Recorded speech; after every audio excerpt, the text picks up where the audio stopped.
Welcome back to Cooking Index to Appendix. Today we're cooking die-hard Dijon wings, and I'd like to dedicate this recipe to my brother from another mother, Kevin. The reason I'm dedicating it to him is he's a big inspiration for the way that I cook, and the recipe that I'm cooking today reminds me of the one time when he taught me how to cook mussels in white wine cream sauce. The irony is that Kevin doesn't eat seafood at all, but he's a master in the kitchen when it comes to seafood.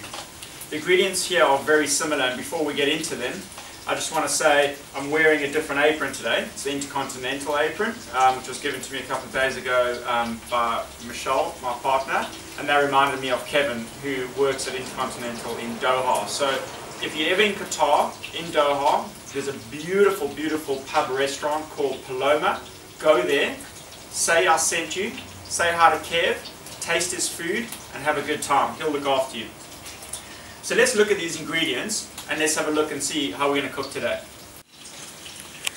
So what we have here, if we start from the left hand side, we've got some crushed chilies, we've got some shallots diced with some garlic, we've got some Dijon mustard, some double cream, white wine and fresh parsley.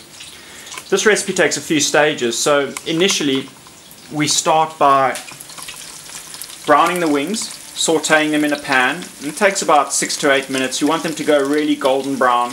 You want that little bit of oil to get a little bit of the chicken fat in there. And then what we're going to do is we're going to go through a few stages, and in about 2 minutes time we'll do the first stage, which is pretty much just adding the shallots and the garlic. So I'll see you then. So these wings have been cooking for about 6 to 8 minutes. You can see they're starting to go really golden brown and looking really beautiful. So there's a very easy way to remember this recipe. Just think the number 2. It's pretty much 2 minutes between every stage. So the first thing we're going to do is we're going to add the garlic and the shallots. And we're just going to let those saute and soften up nicely for about 2 minutes. You want to make sure you give them a nice little stir. You want the chicken to really get involved in those flavors. You can sort of see those juices really coming off there as well, which is great. Great, so what we're going to do is we're just going to leave these to sit here, let those onions brown for 2 minutes, and then we'll come back and we'll move on to the next phase. So these have been going for about 2 minutes. The onion and garlic is really coming through. That flavor is amazing. That aroma is really kicking. One of the ingredients I actually forgot to mention is just a little bit of plain flour. So all we're going to do here is we're just going to sprinkle the chicken evenly, and what that's going to do is just soak up the oil and give that chicken a slight little bit of a crust, which is going to be beautiful. So we're just going to move that all around, get that flour on the chicken, in the shallots, in the oil, and just really start taking in those flavors. And then what we're going to do is we're just going to let that go for another 2 minutes, and then we're going to move on to the next stage. So I'll see you in another 2 minutes. So as you can see, the flour has done its first duty for the night. It's super crusted, these wings, and they've got this beautiful crusty golden brown, almost like a dark, they look burnt but it's really not, it's just the flavor's been put onto the chicken. Now the second duty of the flour is that when we add all the rest of the ingredients and create the sort of sauce around it, is that it's going to help to thicken that all up. So the next phase is add some white wine.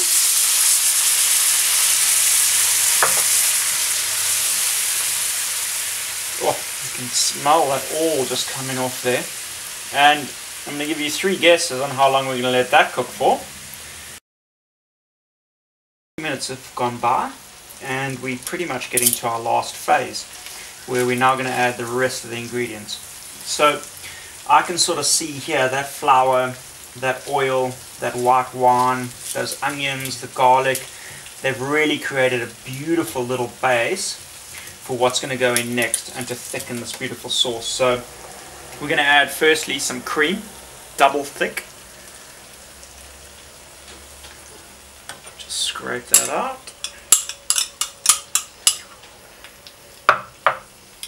We're then going to add some mustard, a fair amount, not too much, but enough to get that flavour in. Some fresh parsley,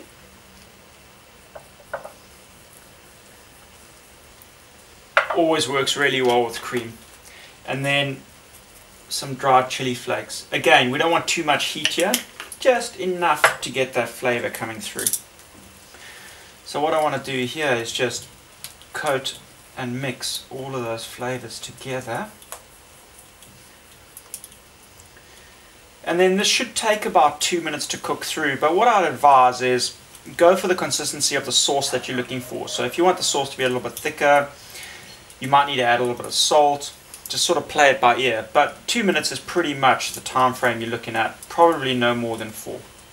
So I'll see you in a couple of minutes.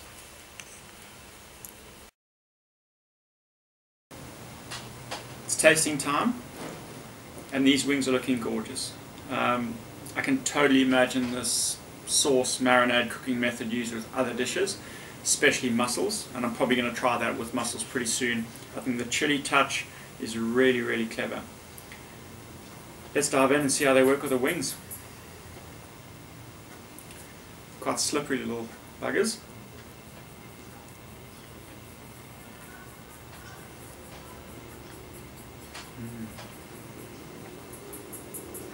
Wow, yeah. Very good.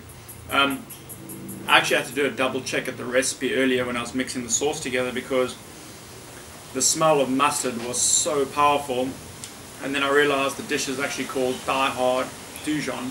So yeah, it's got a really powerful mustard flavor. If you like your mustard, like your cream, like your fresh herbs, this is a beautiful dish. Give it a go. Next time.